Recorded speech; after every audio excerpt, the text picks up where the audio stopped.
Well, hello, everyone. I'm Dr. James Paharic. Happy to have you back again for our 3 o'clock program.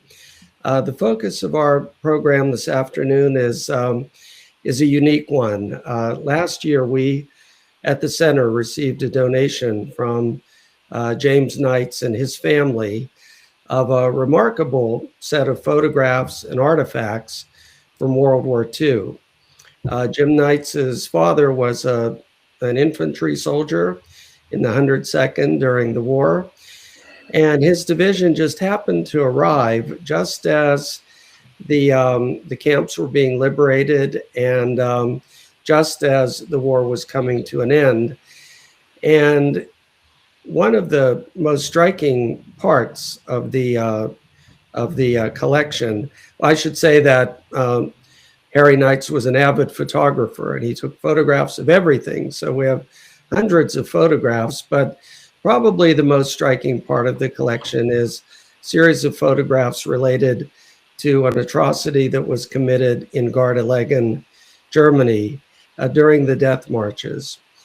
And so I invited my colleague, Dr. John Spurlock from the history program, to become involved in researching the background of what happened at Gardelegen.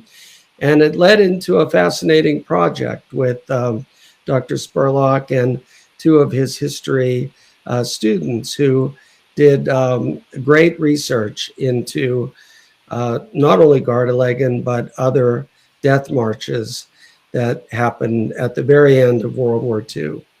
So thank you all for being with us today, and let me turn it over to Dr. Spurlock. Well, thank you, Dr. Paharic. I am John Spurlock, Emeritus Professor of History at Seton Hill University. And as Dr. Paharic indicated, over the last year or so, since Jim Knights made his generous donation of photos and other documents from his father, Harry Knights, I've been working with a variety of colleagues and students at Seton Hill to explore the background to his documentation of the Gardelegen massacre. Today, I am delighted to be joined by two of those students for a discussion of the massacre and its context. Our aim is to identify some of the larger issues that surround these events in the last weeks of World War II. And we're hopeful that this might be some grist for the mill, some inspiration for making use of this excellent collection, which is available through the Seton Hill Holocaust Center, for making use of this potentially in the classroom. But we should say that there may be some images in the presentations that follow that are disturbing. Just be aware of that as we go ahead. I am joined today by Sarah Johnson, a Seton Hill graduate in history who holds a master's degree in innovative instruction. It was Sarah who authored the white paper on the death marches and the Gardelegen massacre that served as the historical background for the Harry Knights exhibition. Also with us is Jared Krol, senior history major at Seton Hill. His work for the Knights collection concerned the movements and military actions of the 102nd Division that took control of Gardelegen just hours after the massacre happened. So at this time, I'm going to turn this over to Sarah Johnson. All right, thanks, Dr. Spurlock. I will pull up my presentation right now.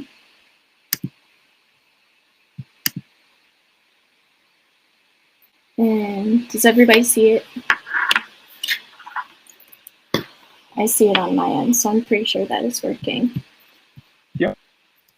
All right, thanks. So when we think about the end of Nazi terror in World War II, we remember the destruction of the Holocaust, and we commemorate the liberation of Auschwitz in January 1945, which I have a picture of here on my slides, as the end to suffering for concentration camp prisoners. But for many prisoners, they wouldn't have their freedom until May 1945. In the final months of the war, hundreds of thousands of prisoners were marched from one concentration camp to another towards Germany's interior. and these forced evacuations came to be known as the death marches. So within this presentation, I'm going to talk about the death marches and whether they are an extension of the phases of the Nazi genocide that preceded them, or whether they depart from what we consider to be genocide. So to do this, I will first give you an overview of the death marches, then I'll go over the definition of genocide as it is recognized by the international community, and then finally, I will be applying the language of that definition to the death marches. So the death marches began even earlier than the liberation of Auschwitz. They actually began in late 1943 when prisoners were transported from camps in the east towards the west, and were also moved to camps designated for labor toward the war effort. This early phase of the death marches were less chaotic compared to the later and most remembered death marches that occurred between January and May of 1945. By that time, the Allies were rapidly closing in on both sides of Germany, and Heinrich Himmler, who was Hitler's right-hand man, ordered camp commanders to not let any prisoners fall alive into enemy hands. However, this vague order left a lot of room for interpretation. And with the Allies quickly approaching, the system broke into chaos as prisoners were evacuated from camps, sometimes with no real destination. And while it is not clear exactly how many prisoners perished during these final months, modest predictions point to 250,000, or about 40% of the prisoner population at that point. As they set off on the death marches, most prisoners had no idea what was happening, and they had no way to prepare for what lay ahead. Usually, they were lined up, given small food rations, and then were sent off towards the Reich. Some of these transports stretched for hundreds of miles and lasted for weeks, and most prisoners traveled on foot for at least part of the journey in freezing weather without suitable clothing or shoes. The longer the march, the more lethal, as weak, hungry, and sick prisoners weren't able to keep up with the pace. Frantic to stay ahead of the Allies, SS guards were quick to use violence. They often didn't hesitate to shoot prisoners who stopped to rest, tried to escape, searched for food along the side of the road, or simply couldn't keep up. And it was common for death marches to leave behind a trail of corpses in its wake. For prisoners who were evacuated by rail, conditions were not any better. They were packed tightly in train cars for days on end in the bitter cold with little food or water. And because of the limited space, they had to sit or stand on top of bodily waste and the corpses of victims who did not survive. And prisoners also feared Allied bombing, which targeted the rails, and especially towards the end, Allied bombing made transporting prisoners by rail impossible. In some cases, getting rid of so-called stragglers was not sufficient for frustrated guards who feared enemy capture, and in these cases, guards resorted to mass liquidations of prisoners, as was the case in Gardelegen, where over 1,000 prisoners were led to an abandoned barn, which was then set on fire, killing all but around 20 of them. And Dr. Spurlock will get much further in depth with that in his presentation coming up. For those prisoners who did live to enter the gates of another camp, the conditions of these destinations were no less comforting. As more and more prisoners were transported to camps closer to the interior, these remaining camps became severely overcrowded, riddled with disease, and lacked adequate food, living space, and sanitation. As the Allied powers came upon the outermost camps, they were surprised to find that there were barely any prisoners left to liberate. The only evidence left was empty prisoner barracks, abandoned gas chambers, and mass graves. Meanwhile, closer to Germany's interior, camps' occupancy numbers were at their highest level in these final months.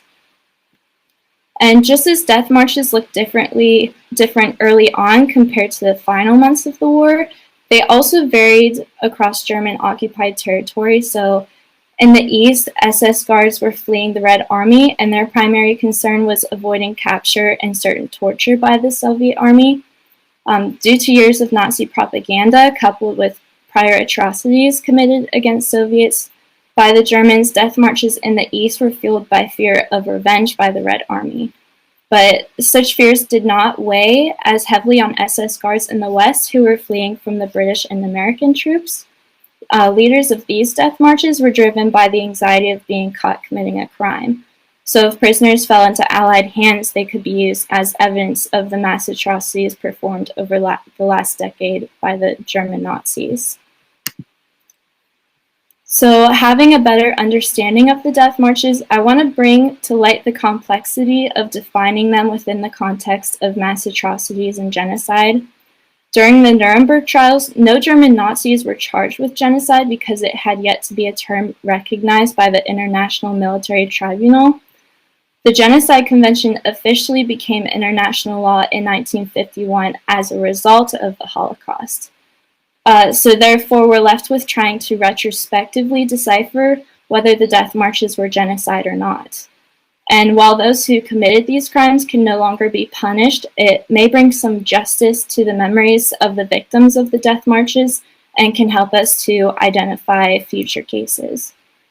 But first, I want to make sure that we understand what genocide is as it is recognized by the international community, because when most people are asked to put into words what genocide means, their response will likely be summed up in just a few words. But the definition of genocide has a very complex and specific meaning according to the Genocide Convention, which is the UNCG's definition of genocide, and it's used in criminal tribunals and courts.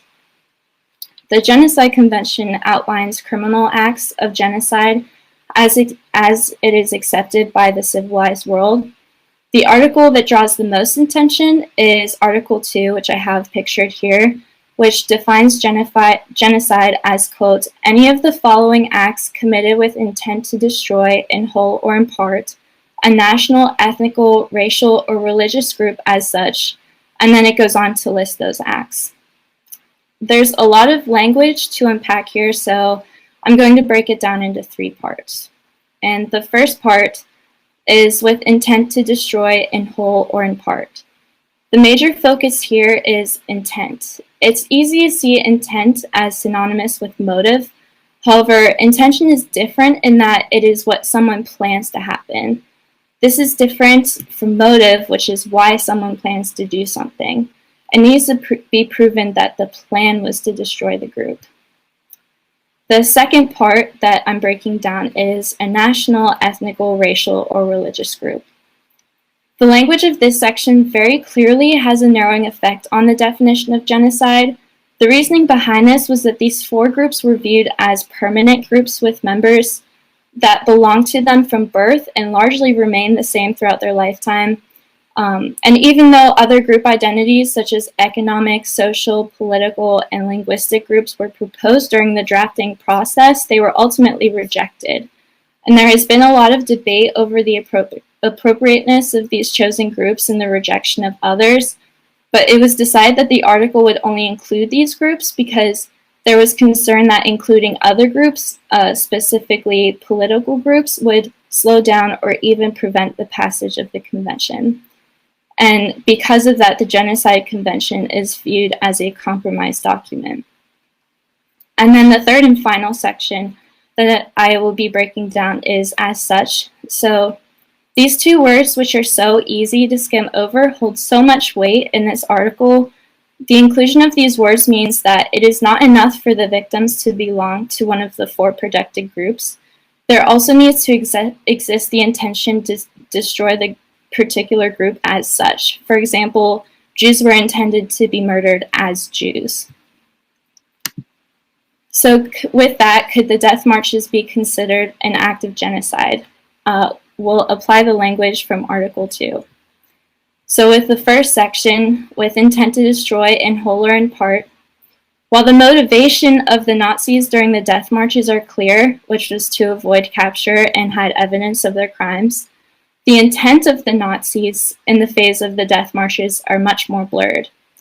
In January 1944, Himmler ordered the evacuation of concentration camps with the directive that no prisoners would fall alive into enemy hands. And this is the directive that guided the death marches, but the way that this order should be implemented successfully is rather vague and unclear. Some historians argue that Hitler and Himmler's intentions were not to destroy the groups that made up the prisoners. Instead, there's evidence that the desire was to keep prisoners alive in order to use them as bargaining chips or even as labor for the war effort.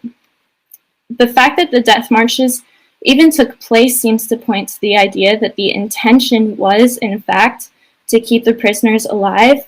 The initial plan was not to murder the prisoners, but to transport them to another concentration camp for some other use. But this plan was no longer followed through when the prisoners could not keep up and the Allies were fast approaching. Thus, some historians argue that the reason the death marches were so lethal was because the SS guards who held direct responsibility for the well-being of prisoners were primarily concerned with saving themselves. As long as the prisoners were capable of walking, obeying, and keeping ahead of the front, they might survive. Nicholas Voxman, in his book KL, connects this with Article 2 really well. He wrote, "All this leads to a crucial conclusion. The main purpose of the KL, or concentration camp, evacuations was not the murder of Jews or other prisoners. Although mass deaths through exhaustion, hunger, disease, and bullets was an inevitable result, it was not the end itself." And then with that second section, the 4 groups protected under the Genocide Convention are limited to national, ethnical, racial, or religious groups. However, there were many concentration camp inmates who had been in prison for being members of groups outside of these, such as being part of a political group or committing a crime, among others. And while working with this limitation can be a challenge in any phase of Nazi terror that occurred during and before World War II, I want to touch on how important it is to the death marches period, especially when we combine it with the 3rd section of the Genocide Convention. If we take a look at the 1,000 prisoners who were killed at Gardelegen that I mentioned earlier, there's not much that's known about them. It's probable that most of them were Polish or Jewish prisoners. However, it's believed that many of the prisoners were also political prisoners and Soviet POWs. But political prisoners and prisoners of war are not protected under the Genocide Convention. So in the case of Gardelegen and everywhere else along the death marches, this proposes a challenge of labeling atrocities committed against prisoners with identities outside of the convention as genocide. And then with that 3rd section of Article 2, as such, those 2 small words have so much importance at this point in the debate. Of course, members of those 4 protected groups were still victims of Nazi terror during this period, and so were members outside of those groups. But the important distinction between this phase of the death marches and those phases preceding is that there was no distinction between prisoners by this point, not to the SS guards who were left with the responsibility to transport them. As prisoners marched along, their survival no longer depended on whether they were Jewish or non-Jewish. What mattered was whether they could keep up with the pace and stay ahead of the Allied powers. Much of the time, as paperwork no longer existed and uniforms were lost and mismatched, their identities were often not even known by the guards. Instead, the most deciding factor in a prisoner's survival was their physical condition and their ability to keep up with the pace. In this period, decisions for liquidation were, quote, calculated and planned in terms of economics, costs, production, and output, and that is quoted by Daniel Blattman.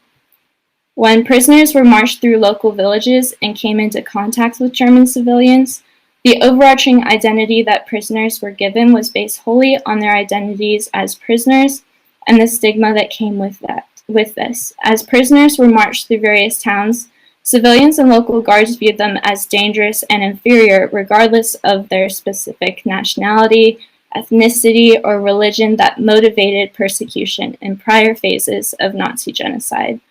Jews were no longer being killed as Jews. Jews were now being killed as prisoners, intruders, a burden, and evidence of a terrible atrocity. So genocide is a complex and challenging term that requires a deep analysis to truly understand its meaning and the weight that it carries on human rights policies. Bringing awareness to this complexity and how it affects our perception of events in the past may help us to shape our future. So with that, I want to thank you for listening. And I put my contact information on this slide in case you have any questions that remain after our discussion at the end of this session. And with that, I'll turn it back over.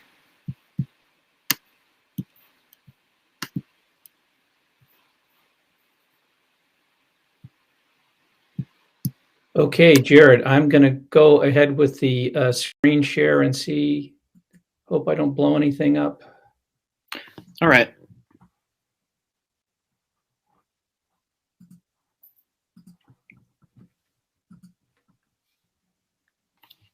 All right.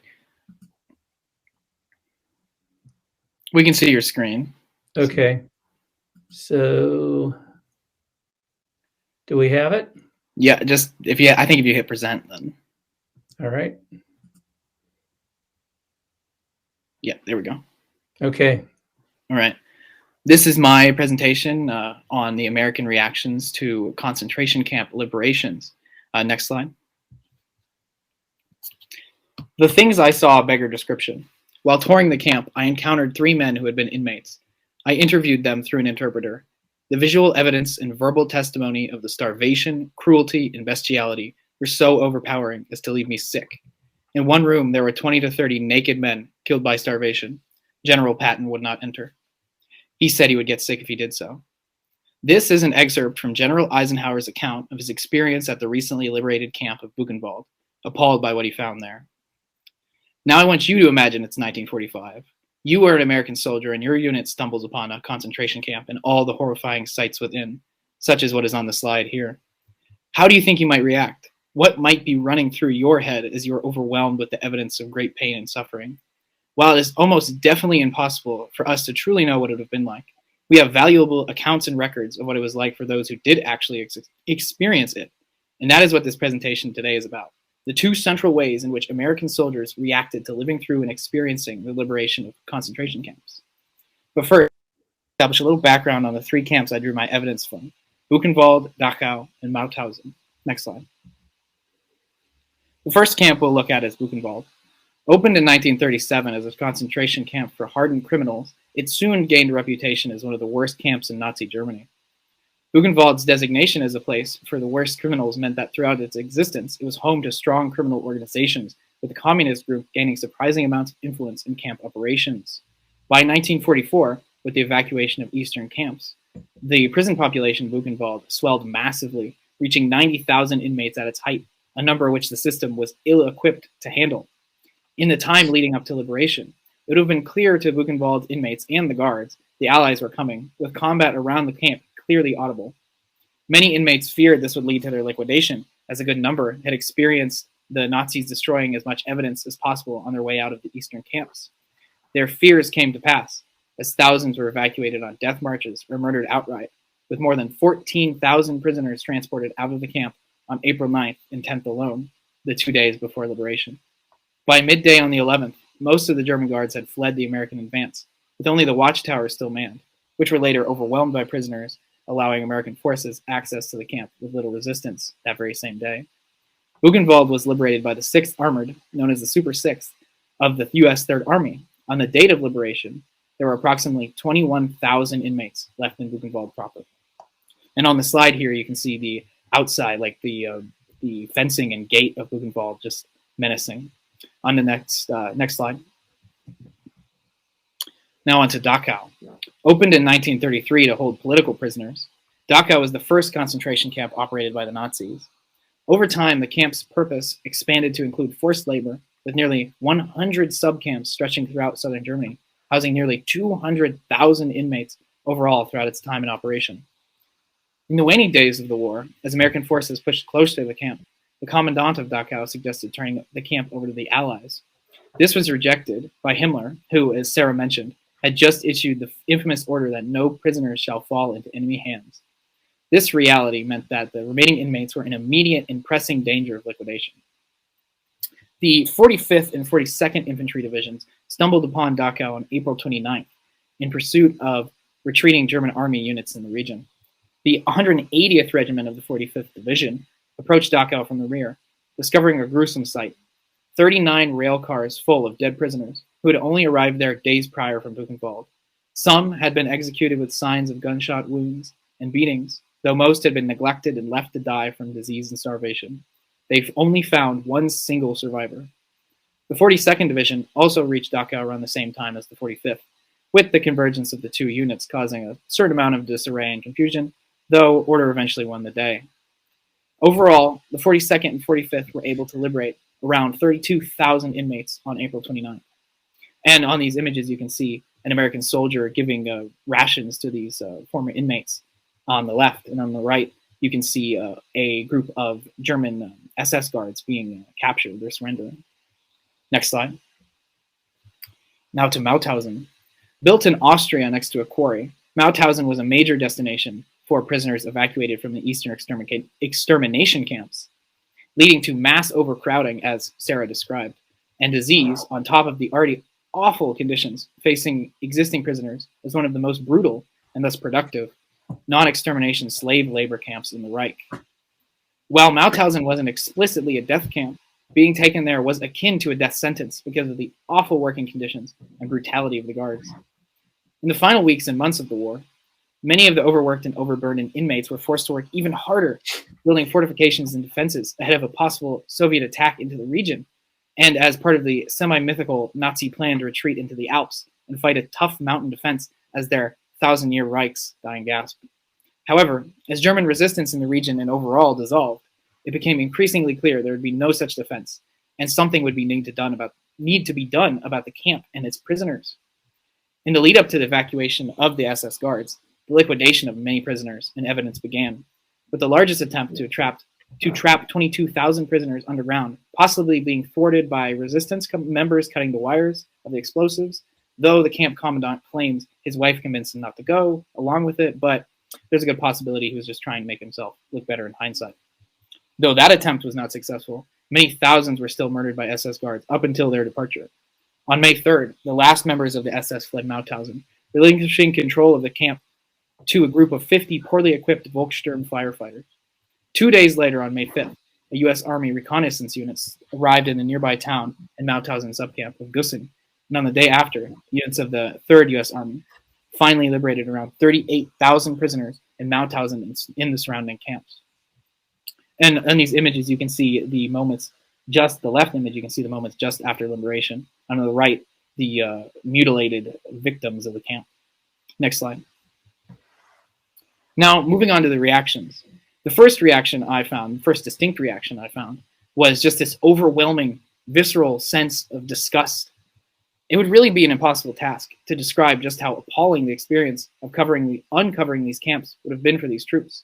Most of these soldiers only had training and experience as soldiers. Even that would not have prepared them for the unspeakable horrors which they were to see in the camps. An account of the sight of the dead at Dachau describes the vast amount of bodies like this. Oh, we had seen many dead bodies, but not like this, and never so many. Wherever we looked, heaps, piles, stacks. There must have been thousands. Who could hope to count them all? The rank-and-file soldier would also certainly not have been trained or prepared to assist the thousands of suffering former inmates, or the many dying, sickly, and infirm who needed serious medical attention. We already heard General Eisenhower's and Patton's visceral reactions to the sights of Buchenwald, but their sentiments were certainly not unique amongst those who had experienced the horrors of a liberated concentration camp, with liberators of other camps having similar experiences. In a letter to his parents, Lieutenant William J. Cowling described his reaction to the sight of those rail cars behind Dachau like this. As we crossed the track and looked into the cars, the most horrible sight I'd ever seen up to that time met my eyes. The cars were loaded with dead bodies. It made us sick to our stomach and so mad we could do nothing but clench our fists. I couldn't even talk. Similar reactions were felt at Mauthausen, where an officer of the 12th Corps said, "It really is the smell which makes the visit to a death camp stark reality. Yes, the smell and the stink of the dead and dying. It is the smell and odor of the death camp which makes it burn into my memory. I will always smell Mauthausen." These soldiers were understandably scarred for life by the incomprehensible savagery they bore witness to. These accounts are just the tip of the iceberg and only begin to demonstrate the awful disgust these soldiers felt at the atrocities they saw. And in the slide here, this image is of actually Eisenhower's trip to Buchenwald, looking at the hastily dug mass graves with many hundreds of victims. Next slide. Now, the second recurring American reaction to the concentration camps I found was an overall anger and desire for retributions towards the German people, which I found particularly interesting in that it manifested in two ways. The first way was just this extreme, like, blood-curdling anger towards German people and soldiers, sometimes leading to violence. In his memoirs, Task Force Commander of the 45th Division, Felix L. Sparks, described an incident where a number of German prisoners were killed by an overwhelmed soldier. After I'd walked away for a short distance, I heard the machine gun guarding the prisoners open fire. I immediately ran back to the gun and kicked the gunner off the gun with my boot. I then grabbed him by the collar and said, "What the hell are you doing?" He was a young private about 19 years old and was crying hysterically. His reply to me was, "Colonel, they were trying to get away." I doubt that they were, but in any event, he killed about 12 of the prisoners and wounded several more. And though only 30 or so of the estimated 1,000 German prisoners captured by the Americans at Dachau were killed this way, it still goes to show the anger the Americans felt towards Germans, leading to incidents such as described above. There are also other examples of Americans allowing inmates to kill their former captors. One example of this is recounted by Colonel Robert W. Flora. "We saw the boxcars loaded with all those dead people inside. That is when we really started to hate the Germans. We captured some of their guards. They were lucky that we took them alive. The ones that we didn't kill or capture were hunted down by the freed inmates and beaten to death. I saw one inmate just stomping on an SS trooper's face. There wasn't much left of him. I said to him, 'You've got a lot of hate in your heart.' He looked at me and nodded his head. I responded, 'I don't blame you.'" This excerpt vividly highlights the development of this soldier's hatred to violence in allowing the inmate to kill this SS trooper in almost real time. Next slide. Another, perhaps less violent but more common reaction or expression of the desire for retribution was the practice of bringing the local population into the remains of the camps in order to let them gaze upon the actions of the regime they supported, either implicitly or directly. At Buchenwald, a group of at least 1,000 Germans, 18 to 45, from the nearest moderately sized town of Weimar, were directly commanded to visit the concentration camp by Eisenhower himself, following what he saw in his visit there. The group was to include a wide swath of German society, but was to especially include those who were members of the Nazi Party or were particularly wealthy, as those were the ones who had gotten an advantage from slave labor. In an ironic turnaround of the death marches, this group had to march 6 hours to the site of the camp remains. However, unlike the concentration camp inmates, who were forced to march under awful conditions, these Germans were afforded luxuries such as adequate food, health care, and the ability to opt out of going if not physically able.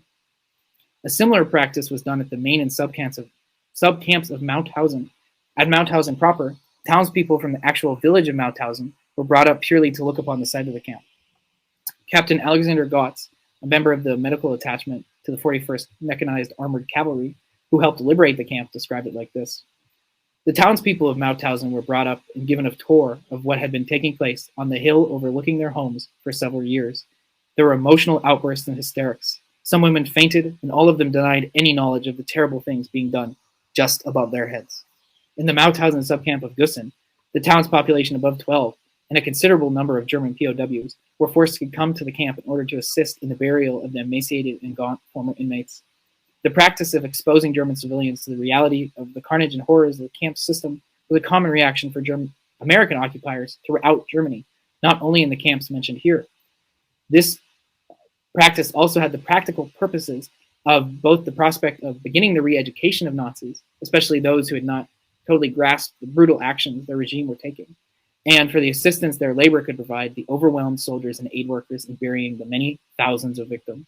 The image on the left is of Mauthausen with the civilians viewing the site, and on the right is Gussen with the many POWs and anybody above 12 in the town coming to help dig the graves. Next slide. And these are the predominant sources I used in my investigation. And thank you for listening to my presentation.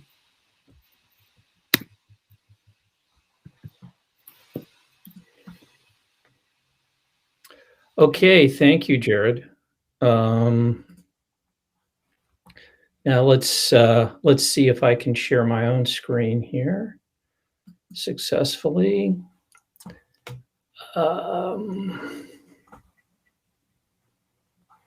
Is the screen getting shared? Yes. Okay, good. So that's not where I want to be. Let's back up a little bit. So these, as you can see from the presentations that we've had so far, we're looking, we're really putting a magnifying glass on the events of these final weeks of World War II. And in terms of the death marches, you can see this quote here from Daniel Blattman, who, as far as we can tell, is the principal historian of the death marches up to this point. And he sees the massacre at Gardelegen, which is the subject of the Knights collection, as really a key to understanding the death marches as a whole. This photo is from the Knights collection, and I think it's just an extraordinary photo in terms of what Harry Knights was able to capture here. So in what follows, we're going to take a look at Gardelegen quite closely, and to not go back through the death marches so much, because Sarah's done such a good job of bringing us into the context there, but rather take a look at particularly what happens in Gardelegen as an exemplar of what these death marches have to show us. And you know, I want to make clear that all of us are trying to point to issues in this period and in these events that are already in the historical literature. We're not coming up with some grand new insights, but by taking a close look at these, we begin to see how these large issues really can appear and be examined and discussed in some kind of detail. So let's take a look at the events that happen at Gardelegen. I'm going to walk through these as quickly as I can, but to give as much detail as I think they deserve. So April 11th, 1945, a transport from the concentration camp at Rotla Baroda is stranded in the Mista railway station. Allied bombing has destroyed rails up ahead. The train cannot go any further. It is soon joined by another transport from Neuengamme. And at this point, it had this group of prisoners has swollen to well over 1,000, maybe as many as 2,000 at this point. The SS guard who is in charge asks for help from the mayor of Mista, who looks to his council for support, is rejected, and tells the guard that they cannot get any support for the prisoners. There will be no way to house or hold in prison to feed the prisoners.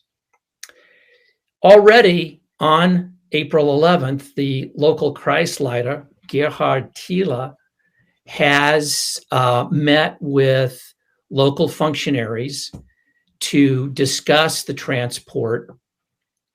And there is agreement already on the 11th that the response, the need at the moment, is to liquidate the prisoners.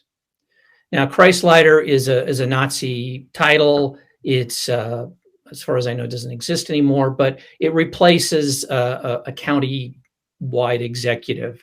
I think that's probably as close as I can get to understanding it myself.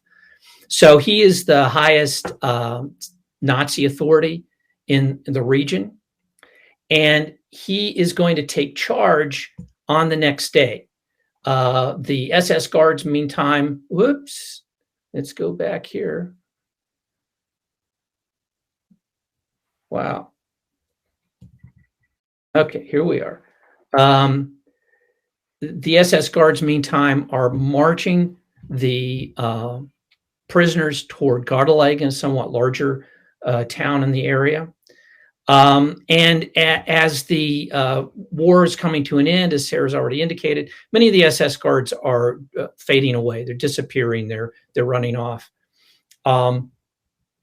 So there's not really enough, if there ever were enough SS guards for this group of prisoners, and many of the prisoners are starting to escape. Gerhard Thiele officially takes responsibility for the prisoners at this point, and he begins to mobilize local forces to help with this issue. He, in particular, calls in leaders of Volkssturm battalions. The Volkssturm are these civilians who are, as the war ends, are given uniforms, are given a little bit of training, inadequate. They're given weapons, inadequate. But the idea is that they are going to save the Reich from being overrun by the Red Army. That it turns out the way you can imagine it would. But he also calls in Hitlerjugend, the Hitler Youth Movement, and he looks to bring in military commander, the local military commander, who is facing this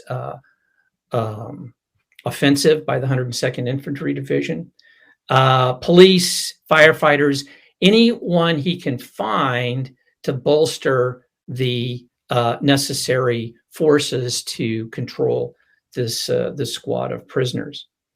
One set of people, including both Volkssturm and Hitlerjugend, are set to hunt down the escaped prisoners. Prisoners, of course, are wearing these striped prison uniforms, and this comes to be referred to as zebra hunting by those who are taking part in it. The prisoners, once they reach Gardelegen, are concentrated at a cavalry school, which is right in the center of Gardelegen. But there's a continued loss of SS guards, including the guard who was the head of the force that left from Rottlerborough. So another SS guard, the second in command, then has to take control.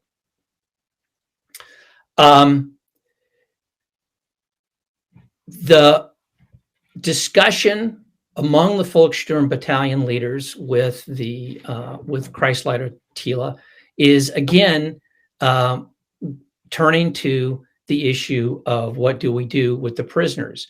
And there is agreement among the Volkssturm that the prisoners must be liquidated. One of the historians writing about this said that their attitude was this was unerfreulich, aber notwendig, not pleasant, but necessary.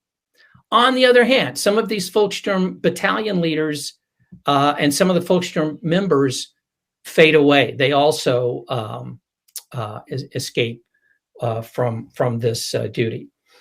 The military commander of the area, meantime, has told Kreisleiter Thiele that he will not turn his forces over to the liquidation of these prisoners.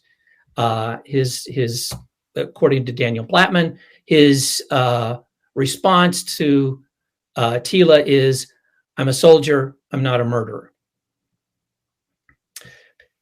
The prisoners are concentrated, as I said, at the cavalry school, and Thiele goes to the cavalry school with the idea that they would be all liquidated there. But the head of the cavalry school convinces him otherwise. He said that no, this is right in the middle of town. You can't do such a thing here. So at this point, the prisoners then are moved out of town to this structure that you see here, the Eisenschnebe barn. And they, at this point, are being guarded by the remnants of the SS force that had come from the concentration camps, and also by all of these other groups that have been rounded up. Police, Hitlerjugend, Volkssturm. So short-handed are they that once they reach the barn, prisoners are, in some cases, taken out of the line of prisoners, the capos probably, given uniforms and given weapons to guard their fellow prisoners. The prisoners then are moved into the barn where the hay in the barn has been soaked with gasoline, and it is then set on blaze. So we're at April 13th, only probably not even 48 hours from the time that the convoy first arrived at Mishta.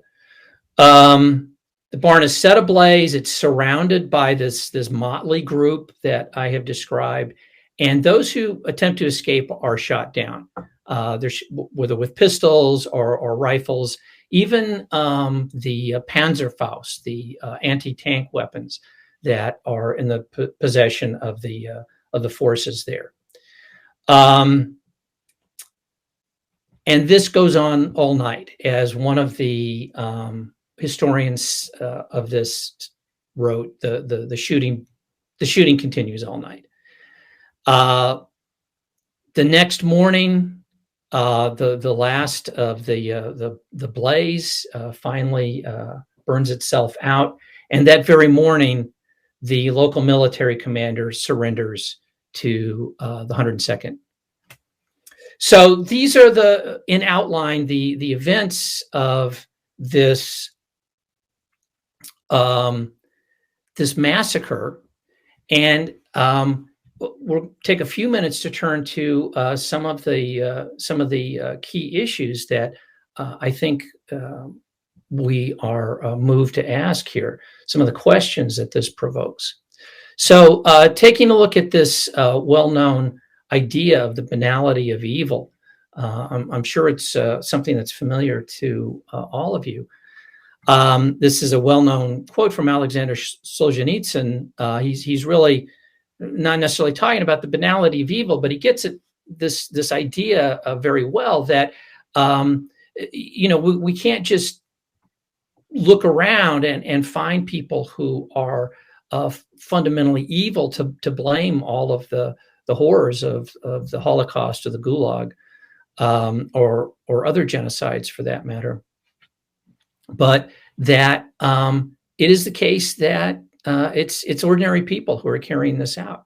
So we can ask, does this apply to the events that we've taken a look at here? I think in the case of Gerhard Thiele, my answer would be no. I think Thiele looks much more like the kind of monster that Hannah Arendt and others are trying to turn our attention away from.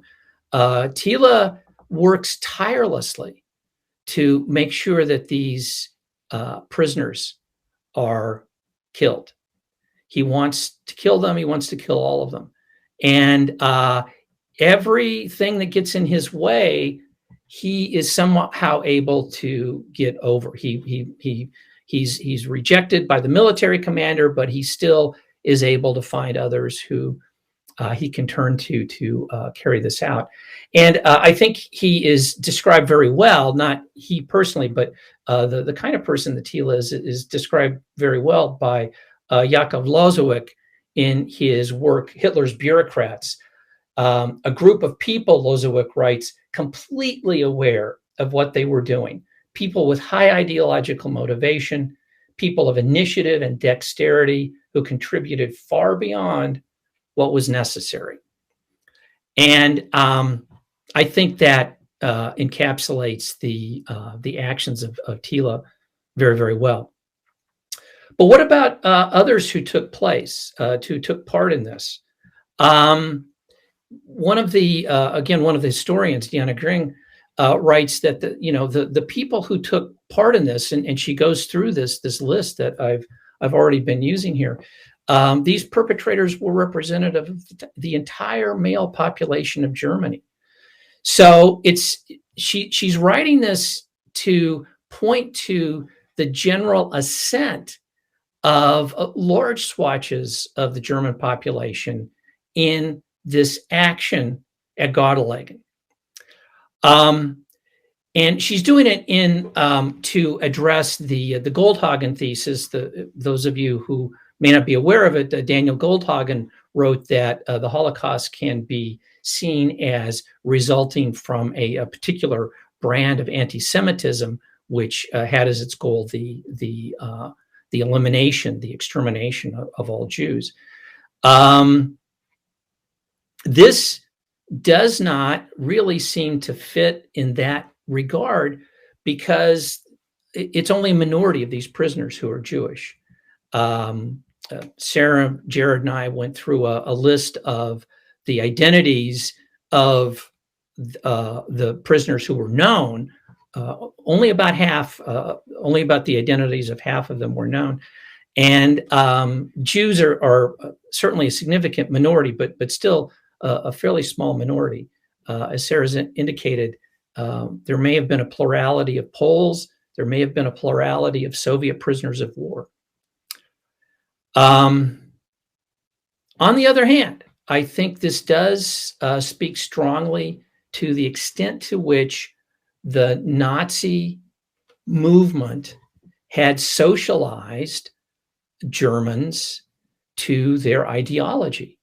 The Hitler Jugend in particular do not seem to have resisted when they were asked to go out and hunt down and in some cases randomly murder prisoners. And if you think about it, the Hitler Jugend would never have known any other government than the Nazi government in Germany. At 16, they would have been children, really young children, when Hitler came to power. But it's some Volkssturm, it's some of the military men who refused to help out, people who may have had, on the one hand, a memory of another kind of Germany, and on the other hand, were probably much more realistic about the end of the Reich, which was only some weeks away. And in terms of those at Gardelegen, it was only some hours away. So I think this is a great way to look at some of the forces which may have motivated people to take part in some of these atrocities that we're looking at. And then just the final issue to think about is this one of dehumanization. That Jews had been, and other groups, of course, but Jews in particular had been villainized, demonized, dehumanized for years under the Nazis, so that they could be treated in a way that did not respect their human qualities. I think this makes perfect sense. However, investigations have also shown that in some cases, it's not dehumanization which motivates those committing genocide, but it is the recognition of the full humanity and the desire to inflict suffering on these other fully human people who become objects of groups committing terror. And in the case of the prisoners, I think there's a lot to be said on both sides of this. But in the end, it's the prisoners' ability to potentially escape, presumably to become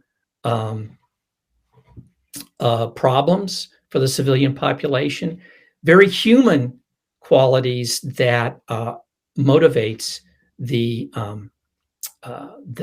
massacre that we see at Gardelegen.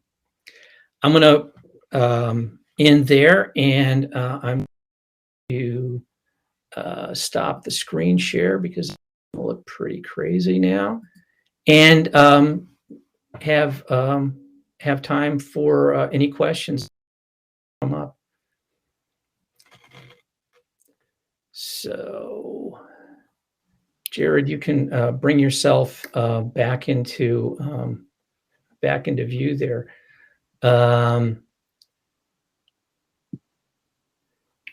I'm just glancing here at the questions. Maybe Dr. Paharic can help out if he's noticed any.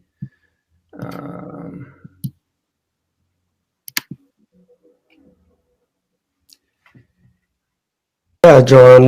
Well, first of all, thanks to all three of you for your presentations.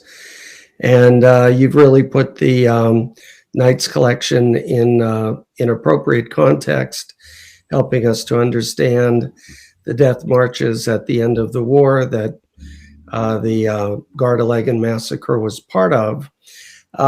There are a lot of positive comments to both Sarah and Jared, and to you as well, John.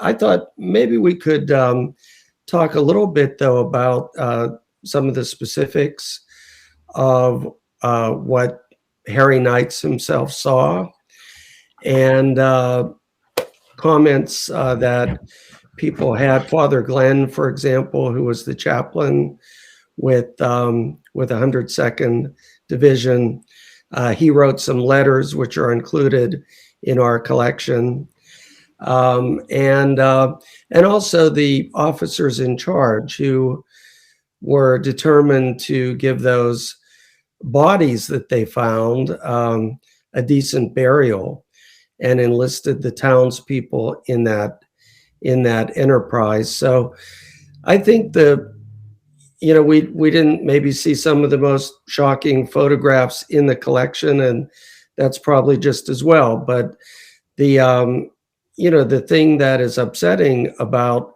what the 102nd came upon, the scene that they came upon, is that these people had just died. Some were trying to claw and scratch their way out of the barns. The bodies were not decomposed yet.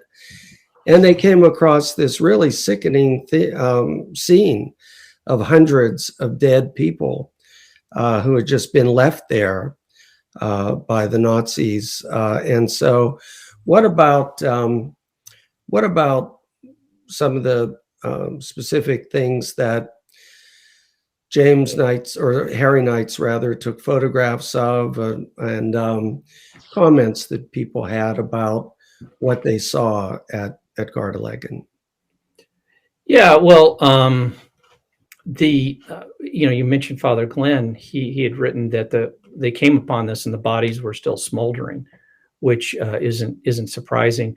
Although the 102nd entered Garda-Legen the very morning that this massacre was still going on and had just concluded, they did not discover this until a day later.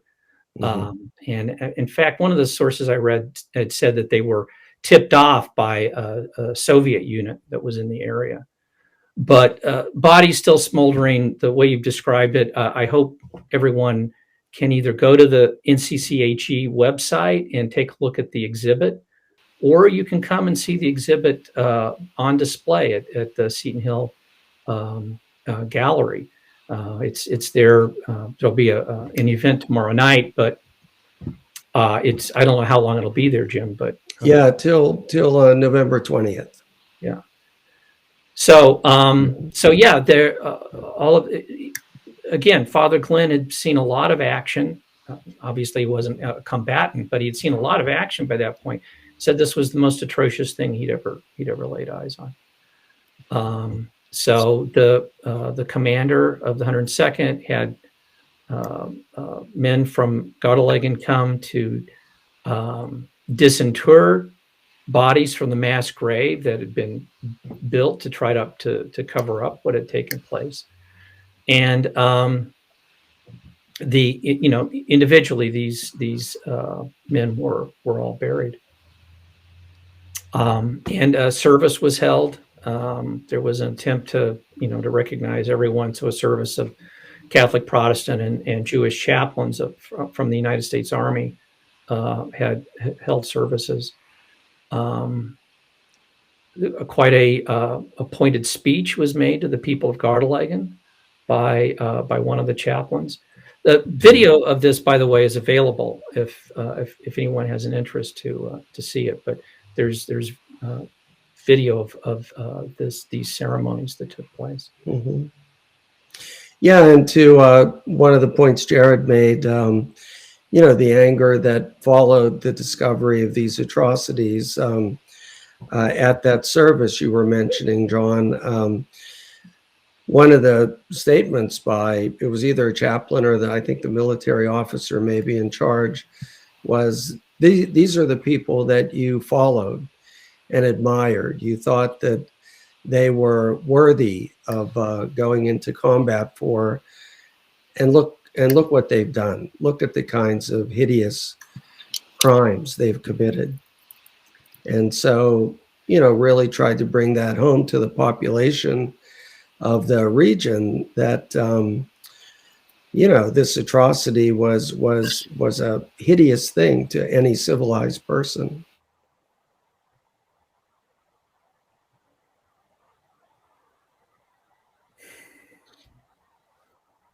Image that really gets to me is there's one image of one prisoner who is just like totally like scorched, and he's like just scorched into place, and it's really it's moving, and it's just horrible. Like just like you get like a sliver of the emotion that the actual like liberators would feel, and that's why I chose some of the camps that I did. In that I tried to find camps that were like similarly, they were American, and that they were similarly just horrifying, like the 39 rail cars behind Dachau, and the descriptions of that, and just Mauthausen. There's so much about Mauthausen, like the fact that Mauthausen was like liberated the day before or the very same day the war ended, and so you think how many more people could have survived if that had happened sooner. But it's just, some of these images are incredible, and I would really recommend seeing them as soon as you can. Yes, and John, speaking of the concentration camp, did you see the comment from Wilda Kaler there about the Seton Hill alum Mimi Finnerty, who was an Army nurse who was part of the medical unit that was sent to Mauthausen to care for survivors? So it's interesting. Unfortunately, she has passed away, it turns out, in the later conversation. But, you know, it's interesting that a Seton Hill student, a former student, had been an Army nurse and had also come across some of these kinds of scenes.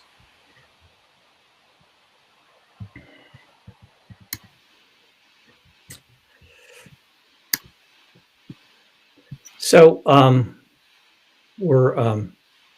there's a great silence out there. Maybe people are tired from the conference.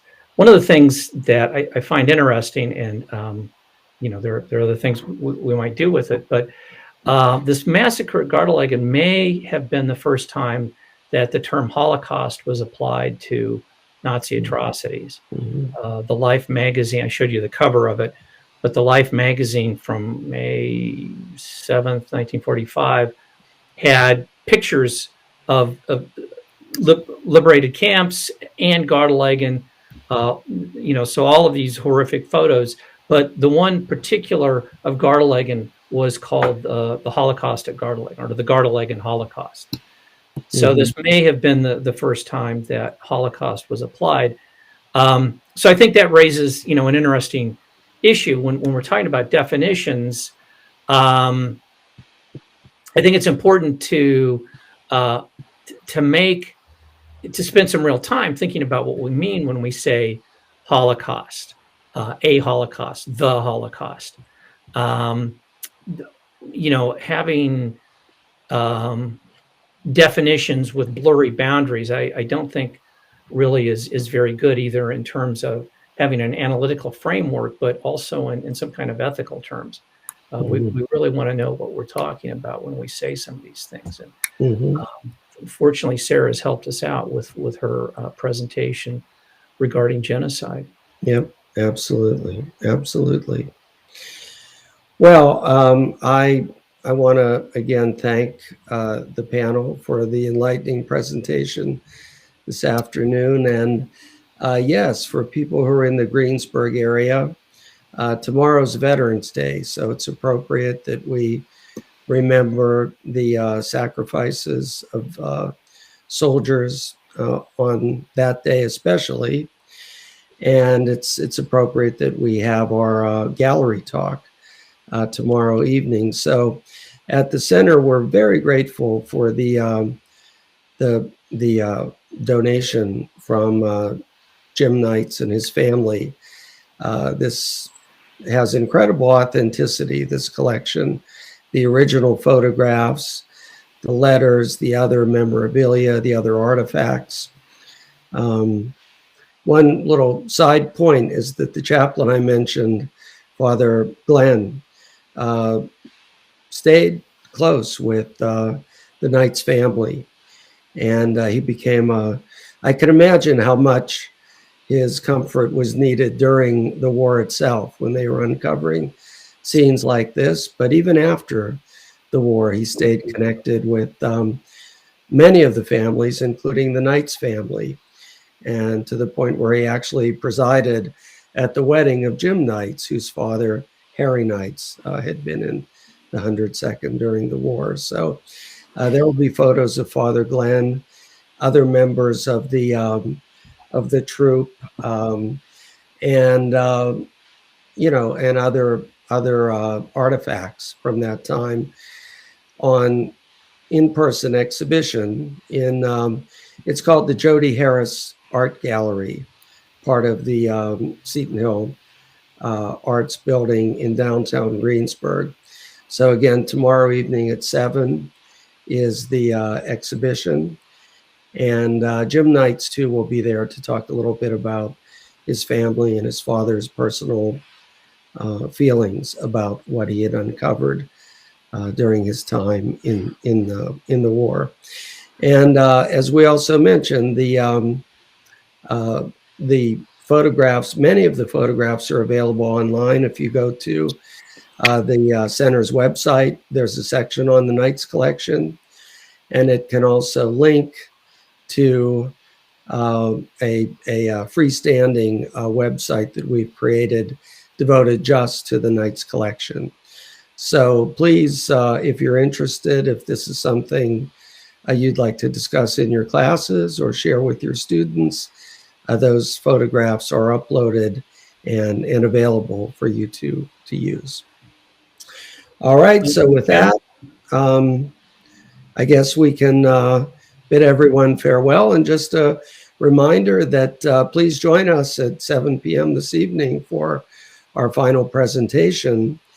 It's our closing session will be about the papal document Fratelli Tutti, A Call to Unity in a Fractured World.